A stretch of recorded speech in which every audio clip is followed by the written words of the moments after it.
And now to breaking news. Banging heard as the desperate search for the Titanic tourist submarine continues right now. Right now, there's less than 24 hours of oxygen left in the lost OceanGate expedition submersible. ABC's Rena Roy is live in New York and has the latest. Rena.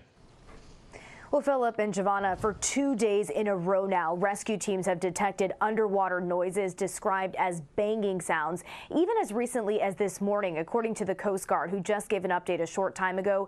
This has given people some hope, but experts stress they are still working to determine the origin of those sounds.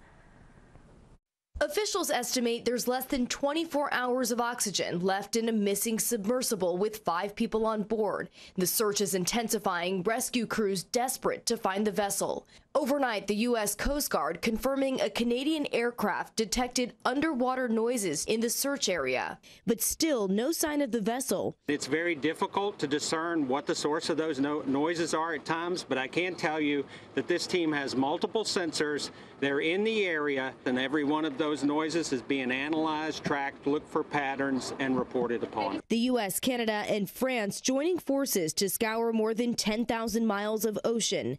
The Titan vessel, operated by OceanGate Expeditions, disappeared an hour and 45 minutes into its journey Sunday morning to see the Titanic shipwreck.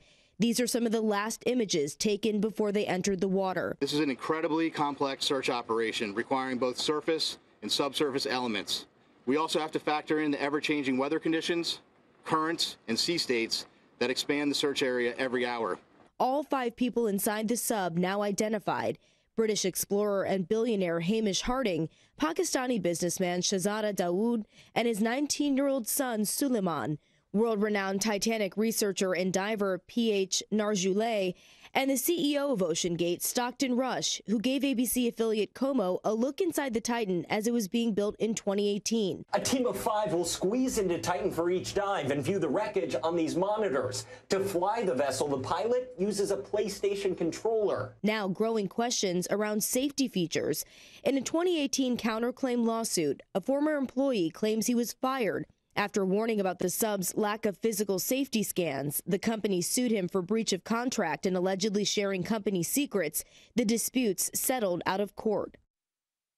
And in a 2018 letter obtained by the New York Times and authenticated by ABC News, members of a committee specializing in submersibles expressed unanimous concern about the sub's safety. Members say OceanGate did make some changes after that letter.